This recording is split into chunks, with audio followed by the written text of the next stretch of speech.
ये है AP news network और आप देख रहे हैं आखिर प्रहरी, खबरों की पड़ताल तह तक।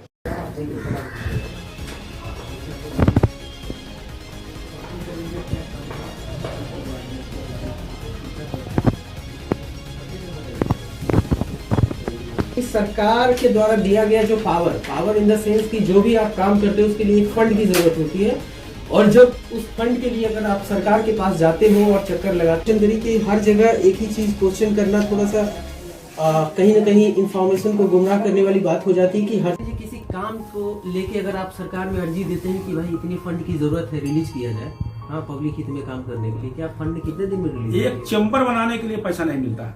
एक टूटा हुआ चैम्बर जो होता है, टूटा हुआ चैम्बर जिससे आए दिन दुर्घटना घटती है, जिसके लिए मैंने त्राहिमाम लेटर लिखा हूँ।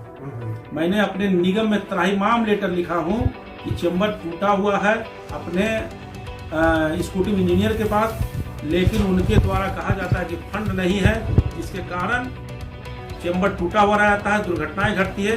अंत में हम लोग अपना स्वतः पैसा से अपने पैसा खर्च करके उस चैम्बर को बनाते हैं। खुद ही सामने से आके बोलेंगे ठीक है, क्या पूछिए है। देखिए, तीसरा स्तंभ मीडिया को कहा जाता है। मीडिया से छिप के कोई रह नहीं सकता। मीडिया ही किसी को हीरो बनाता है और मीडिया ही किसी को जीरो बनाता है। जी बिल्कुल। आपके अब अगर काम की बात करें तो इस 5 साल में 3 महीना और बचा हुआ, वार्ड परिषद का आगामी चुनाव भी आने वाला है। आपके विरोधी बहुत सारे खड़े हुए हैं। आपके काम को अगर देखा जाए तो यहाँ पे 3 प्रश्न अहम है, ठीक है।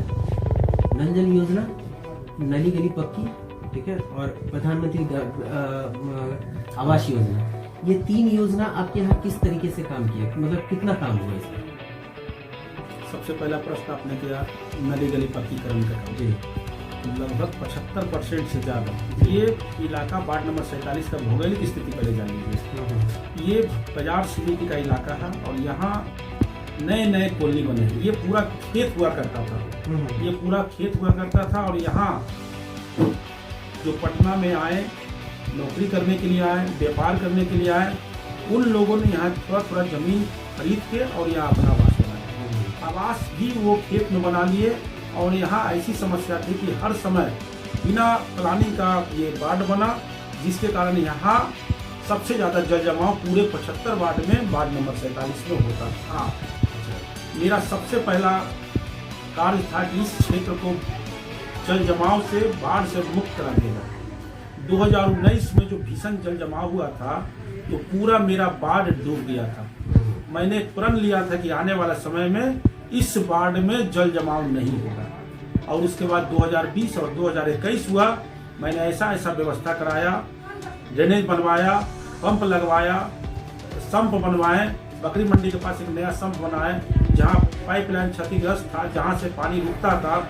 मैंने सबका भरपूर नगर निगम के प्रयास से उस सब चीज़ को दुरुस्त कर दिया। उसका परिणाम निकला कि 2020 और 2021 में इस क्षेत्र से जल जमाव नहीं हुआ।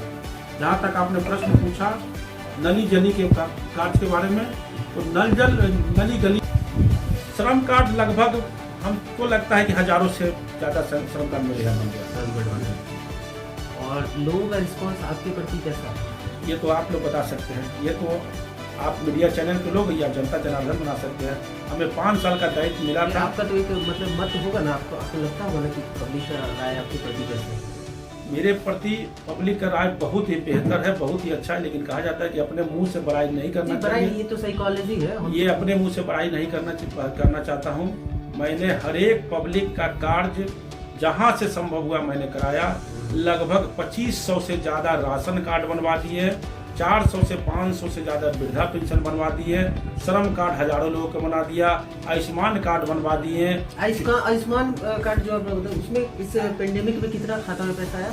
आयुष्मान कार्ड में पैसा नहीं आता है। जिस समय राशन जनधन योजना में जिस समय फर्स्ट टाइम कोविड आया था, उस समय जितने भी जनधन खाता खोला गया था, उस सभी जनधन खाता में 500 रुपया की राशि 2 बार गई, मतलब 1000 रुपया। और 2019 में जब फर्स्ट कोविड आया था तो हम लोगों ने राशन कार्ड भरना शुरू किया था।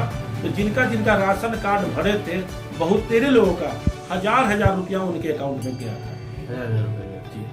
और कोविड के समय हम जब फर्स्ट कोविड हुआ था, इसी बाढ़ पार्षद कार्यालय से पटना में पहला उदाहरण बने थे कि हमने प्रत्येक घर में जाकर हर एक परिवार को जो मतलब गरीब थे, रिक्शा वाले थे, फुटकर विक्रेता थे, उनके घर में जाकर चावल, आटा, तेल, नमक, दाल, साबुन, ये सब मास्क, ये सब पहुंचाने के कारण इसी बाढ़ से मेरे सारे सहयोगी कार्यकर्ता मिलकर प्रत्येक के घर में पहुंचाए थे। और 21 दिन तक बहादुरपुर गांव में एक किचन का व्यवस्था किए थे, जहां पर वहां से दलित बस्ती के लोग आके या स्लम बस्ती के लोग आके भोजन करते थे। ये अपनी फंडिंग से? यस, अपनी फंडिंग, सेल्फ फंडिंग, और हम लोगों ने आपस में कंट्रीब्यूट करते हैं।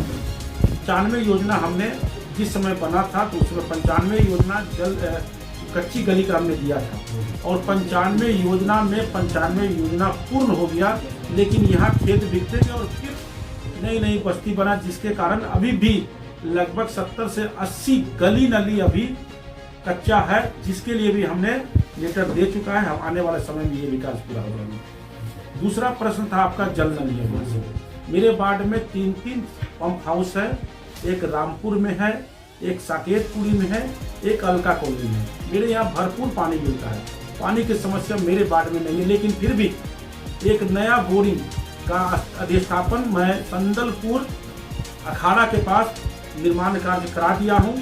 उसका बोरिंग का कार्य हो चुका है, पाइपलाइन का विस्तार चल रहा है, उसका भी बोरिंग चालू हो जाने से हमें लगता है कि हमारे वार्ड में एक महल से दूसरे महल में भी पानी आसानी से जाएगी। तो मेरे यहाँ जल नल की समस्या नहीं है। तीसरा आपने प्रश्न किया था आवास योजना। आवास योजना जब मैं वार्ड पार्षद बना था 2017 में, तो आवास योजना के लिए फॉर्म भरा गया था, लेकिन मुझे खेद है, बहुत दुख है कि आवास योजना में हजारों परिवार का आवास योजना का फॉर्म भरा गया था, लेकिन सरकार के निष्ठता के कारण एक भी आवास योजना का कार्य इस वार्ड के आम जनता स्लम बस्ती में रहने वाले का नहीं हो सका। कि उसके पीछे वजह क्या, टेक्निकल फॉल्ट क्या था? सर, मैंने बार इस चीज का प्रश्न उठाया था, बार मैंने प्रश्न उठाया था, लेकिन सरकार का गोलमोल जवाब था। सेन एंड लार्सन टूर्बो करके कोई कंपनी थी जिसको दिया गया था इसके लिए, लेकिन वो बेहतर कार्य नहीं सकी। वो कहाँ फाइल अटका हुआ है, इसके लिए बार हम लोग प्रश्न उठा रहे हैं, लेकिन गोलमोल जवाब मिल रहा है कि बनेगा, लेकिन कब बनेगा इसकी कोई। इसकी ऑफिस कहाँ है जहाँ पर आपने अप्रोच किया? हम लोग के वार्ड में कैंप लगा के टेम्पू से प्रचार करके फॉर्म भराया गया था। फॉर्म भराने के बाद लार्न कंपनी के जो आए थे वहाँ के लोग, कर्मचारी लोग, वो ले गए थे। उसके बाद हमें लिस्ट भी बना के दिया, लेकिन उसके आगे कोई काम नहीं। डायरेक्टली आप लोग यहाँ पे कोई पावर नहीं? हम लोग के पास ऐसा कोई पावर नहीं। ऐसा कोई पावर नहीं। सरकार हम लोग को पावर विहीन किए हुए है। 21 संविधान में ऐसा है कि 21 पावर हम लोग के पास है, लेकिन सरकार पावर को हम लोग से अपने आप में रखे हुए है। स्कूल का पावर, हॉस्पिटल का पावर, शिक्षा का पावर, ये सब पावर सरकार गौन किए हुए है। हम लोग को एक तरह से पंगु बना के आम जनता के बीच छोड़ दिया है कि आम जनता का कठिनाई लेते रहे, लेकिन ये दूर करने का